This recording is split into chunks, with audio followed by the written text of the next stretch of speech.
부동산을 매각해서 현금으로 자녀한테 준 다음에 10년 안에 돌아가셔버리면 세금 폭탄 맞습니다. 양도세 맞죠? 증여세 맞죠?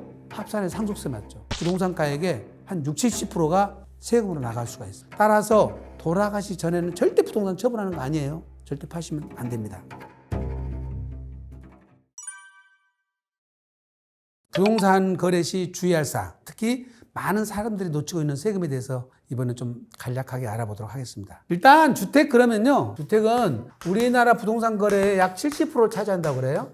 70%를 차지한다고 그러니까 부동산 거래에서 가장 빈도수가 많다는 거죠. 그 중에 대부분이 1세대 1주택 비과세 되는 사람들이에요. 1세대 1주택으로 비과세가 되는데 비과세 되는 범위가 12억까지는 세금이 하나도 없고 12억을 초과하면 이제 비율만큼 양도소득세가 과세되는 체계입니다. 자, 문제는 여기 비과세가 나는 비과세인 줄 알고 팔았더니 비과세가 안 돼버릴 때 문제죠. 비과세가 안 되는 것은 둘째치고 지금은 다주택자 중과세가 유예 중인데요. 2018년 4월 1일 이후 때는 다주택자 중과세까지 맞았어요. 난리가 나는 거예요, 난리가. 세금 한 푼도 없는 줄 알았더니 중과세까지 돼버리니까 난리가 나는 거예요. 그 중에 제일 문제가 되는 것이 오피스텔이에요, 오피스텔.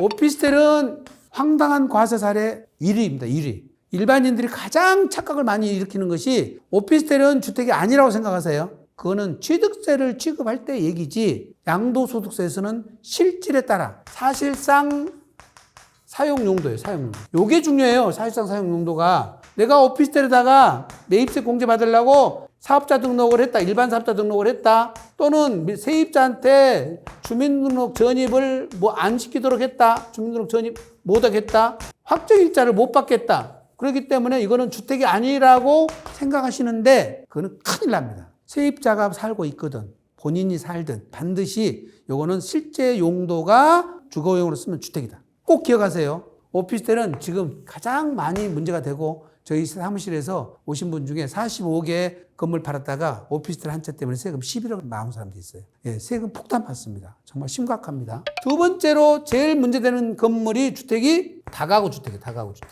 다가구 주택은 건축법상은 단독주택입니다. 근데 세법상은 공동주택으로 취급해요. 즉 다세대 주택이나 똑같이 취급하는 겁니다. 공동주택으로 취급하는 이유는 여러 가지 세제 혜택을 주려고 공동주택으로 취급했는데, 자, 문제는 1세대 1주택 비과세 규정을 적용할 때 공동주택으로 취급하니까 그 가구 중에 하나만 비과세가 되는 문제가 발생했어요.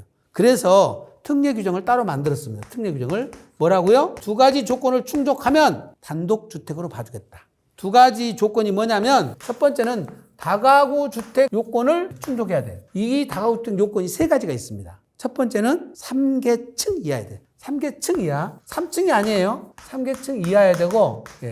그 다음에 19세대 이하야 돼요. 19세대 이하. 19세대 이하야 되고, 세 번째는 660제곱미터, 200평 이하야 됩니다. 이 세 가지 요건을 충족을 하고, 요거를 지분으로 양도하면 안 되고, 일괄로 매매해라. 일괄 매매. 뭔 말이에요? 한꺼번에 팔아라 이 말이죠. 다가구 주택 중에 제일 문제가 되는 것이 지금 3계층 이하로 쓰라고 돼 있는데 이게 3계층 이하를 위반하는 거예요. 자, 이렇게 건물이 있다면 1층, 2층, 3층, 4층 있어요. 그러면 1층은 보통 근생이에요, 근생. 그리고 2, 3, 4층 요것만 다가구로 지었어요. 근데 이거 세를 넣어줬더니 1층이 근생이 안 나가. 그래서 불법으로 용도 변경을 하는 거예요. 그러니까 나중에 이제 이거를 팔았더니 세무서에서 연락이 왔어요. 아니 1층도 다가구로 썼네요. 세무서는 어떻게 알았을까? 전입세대 열람을 하면 나옵니다. 저민 눈에 갖다 놨을 테니까. 그러니까 4계층이 돼버렸잖아요. 그러니까 층수 위반을 했죠. 그럼 뭐라고? 공동주택이 돼버린다. 전체가 비과세가 안 되고 어쩐다? 한 가구만 해준다. 다주택자 같으면 중과세 먹어버려요. 위에 이렇게 옥탑이 있어, 옥탑. 원래 옥탑은 어떤 용도로 쓰냐면 엘리베이터가 놔지면 엘리베이터로거나 아니면 옛날에는 물을 거기다가 받아서 쓰거나 이렇게 쓰는 공간이거나 그렇게 썼어요. 옥탑방이래. 옥탑이죠, 옥탑. 옥탑을 이렇게 썼는데 원래 옥탑은 이 건축 면적의 8분의 1 이하로 건축을 했어요. 이 건축 면적의 8분의 1 이하라는 얘기죠. 8분의 1 이하를 이하로 했는데 요거를 갖다 주택으로 개조를 해가지고 요거를 늘려버렸어. 그럼 어떻게 되죠? 8분의 1이 초과돼 버려요. 초과되면 옥탑은 원래 층수에서 빠졌는데 8분의 1 초과되면 요것도 층수에 들어가 버려요.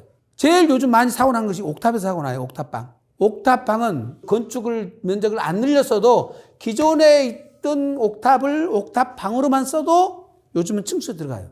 근데 어떻게 한다고요? 세무서는 전입세대 열람을 해서 옥탑이 표시가 되어 있습니다. 주민등록이.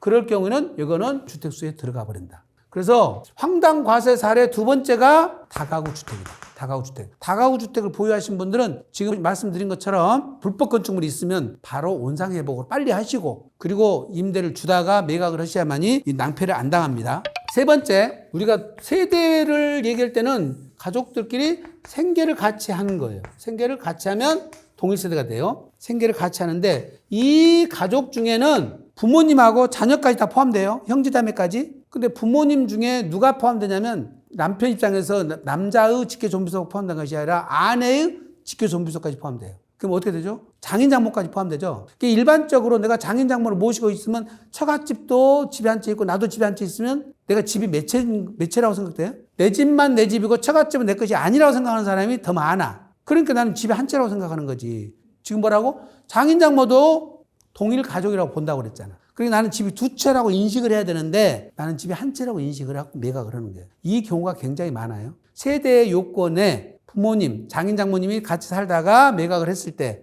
집이 두 채인 경우에 해당되는 경우, 또는 딸이 있는데 이혼했어. 그래서 손자, 손녀 데리고 아들, 딸 데리고 엄마 집으로 왔어. 이 경우도 의외로 많습니다. 이것도 동일세대가 돼버려요. 언니하고 동생하고 같이 살아도 동일세대가 됩니다. 같이 형제자매도 동일세대가 되니까 세대 구분이 제대로 됐는지 안 됐는지 꼭 체크를 해야 돼요. 자, 그 다음에는 뭐냐면 아버지하고 아들하고 같이 살고 있어. 근데 아버지도 집 한 채 있고 아들도 집 한 채 있어. 동거보니까 합가 요건이 안 되니까 세대를 분리시키는데 실제는 아버지하고 아들하고 같이 살면서 주민등록만 갖다 놓는 거예요. 어디다가 오피스텔 하나 얻어가지고. 그러면 국세청에서 조회를 해보면 금방 들통납니다. 금방. 어떻게 들통날까요? 신용카드 사용 내용만 봐도 나오고 교통카드 사용 내용 보면 되고 여러 가지의 객관적 과학적 증거 자료에 의해서 아들과 아버지가 유장세대 분리했다는 것은 금방 나타난다. 이런 것들은 걸리면 어떻게 되죠? 집이 두 채가 돼버리잖아요. 절대 안 됩니다. 그래서 위장으로 절대 세대 분리를 하면 안 되고요. 또 어떤 분들은 거주 요건을 충족하려고 주민등록만 갖다 놨어. 실제 안 살아.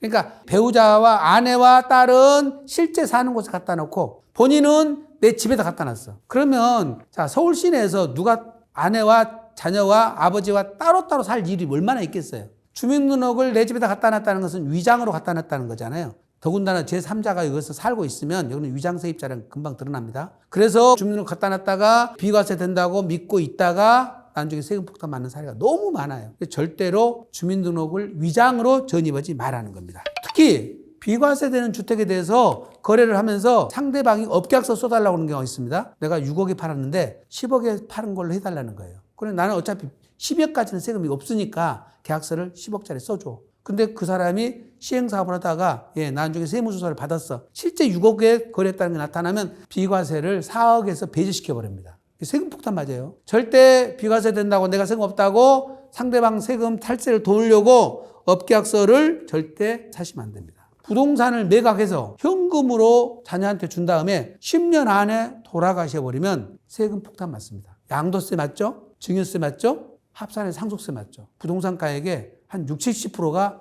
세금으로 나갈 수가 있어요. 따라서 돌아가시 전에는 절대 부동산 처분하는 거 아니에요. 절대 파시면 안 됩니다. 상가나 공장 등 비주거용 건물은 여기 부가가치세가 따로 있어요. 근데 부가가치세가 있는데 이걸 포괄 양도 양수한다고 특약상에다 집어넣으면 당연히 되는 게 아니고 법률적 요건이 판단이 돼야 되는 거예요. 그거는 세무사님들이 판단할 일이니까 여러분들은 계약서 쓸 때 무조건 부가가치세 별도 이렇게 쓰고 하세요. 특이하게. 그 다음에 포괄 양도 양수하는지는 나중에 세무사님한테 검토를 받으시면 될 것 같아요.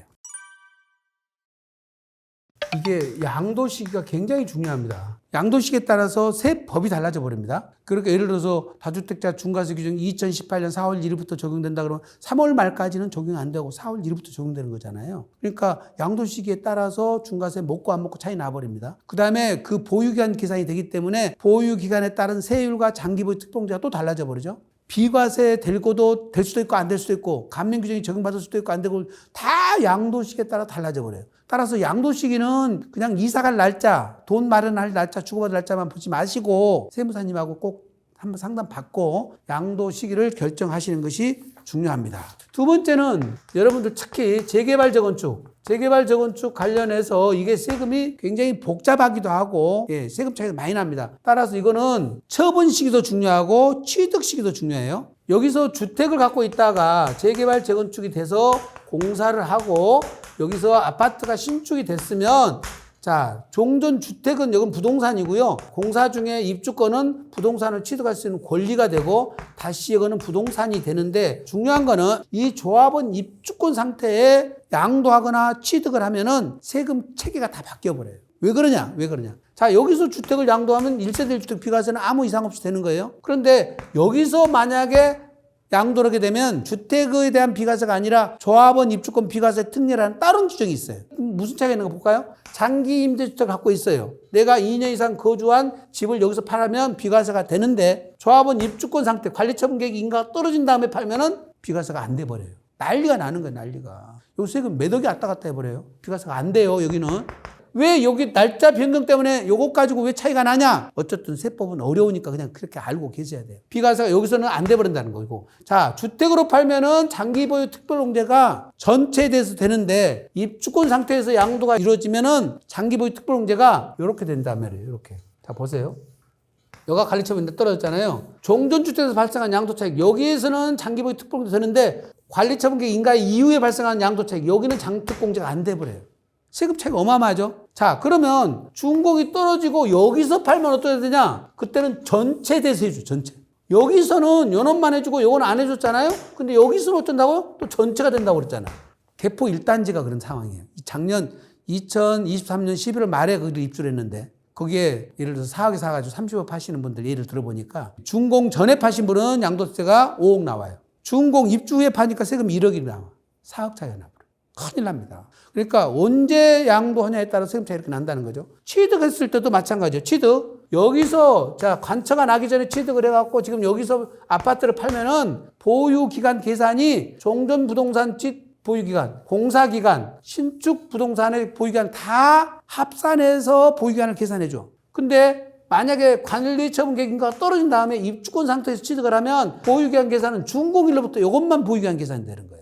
비과세 규정, 장기보유 특별공제 규정이 이렇게 적용되니까 세금이 10배 차이 날 수도 있어요. 큰일 납니다. 자, 1세대 1주택자가 주택을 취득하면 무조건 3년 안에 팔아야 돼요. 근데 1세대 1주택자가 조합원 입주권을 취득하면 조합원 입주권을 취득했어요. 1주택자가 조합원 입주권을 취득했으면은 입주권을 취득한 날부터 3년 안에 팔면은 당연히 비과세가 되고 3년이 경과된 다음에 팔 때는 준공 떨어지고 3년 안에 이 기간 중에 팔아도 비과세가 돼요. 주택으로 취득하면 3년 안에 반드시 팔아야 되지만 입주권으로 취득하면 3년 안에 팔 수도 있고 준공 떨어지고 3년 안에 또 팔 수도 있다. 대신 여기 이 집으로 입주를 해야 돼요. 이사를 와서 1년 이상 거주를 하면 양도기한이 여기까지 연장된다는 거죠. 아마 한 8년 정도 뒤에 팔아도 괜찮을 거예요. 재개발 재건축은 어떤 경우는 혜택이 주어지고 어떤 경우는 불이익이 주어지니까 반드시 전문가 상담을 받고 처리를 하셔야 돼요. 자, 최근에 가장 문제되는 것들이 뭐냐면 주택을 계약을 했을 때 주택으로 계약을 했어요. 주택으로 계약을 했는데 매수자가 주택을 사면은 취득세 중과세를 먹고 대출이 안 나와요. 그러니까 중간에 용도 변경을 여기서 용도 변경을 해버려. 또는 멸시를 해버려. 그러면 잔금일 현재는 상가이거나 나대지겠죠? 주택이 아니겠죠? 그래서 매수하는 사람은 주택이 아니니까 중과세를 안 맞고 대출이 나오는데 파는 사람은 옛날에는 계약일 기준으로 주택으로 인정을 해준 거죠. 따라서 비과세도 인정을 해주고 장특공제도 80%까지 해주고 감면도 해줬어. 지금은 잔금을 기준으로 판단해버려요. 그럼 어떻게 돼요? 잔금을 주택이 아니잖아요. 비과세도 안 되고 장특공제도 80%까지 안 되고 감면도 못 받아요. 요거를 모르고 이렇게 계약을 해서 거래를 했다가 큰일 납니다. 세금 폭탄 맞으니까 절대로 이렇게 거래를 하시면 안 됩니다.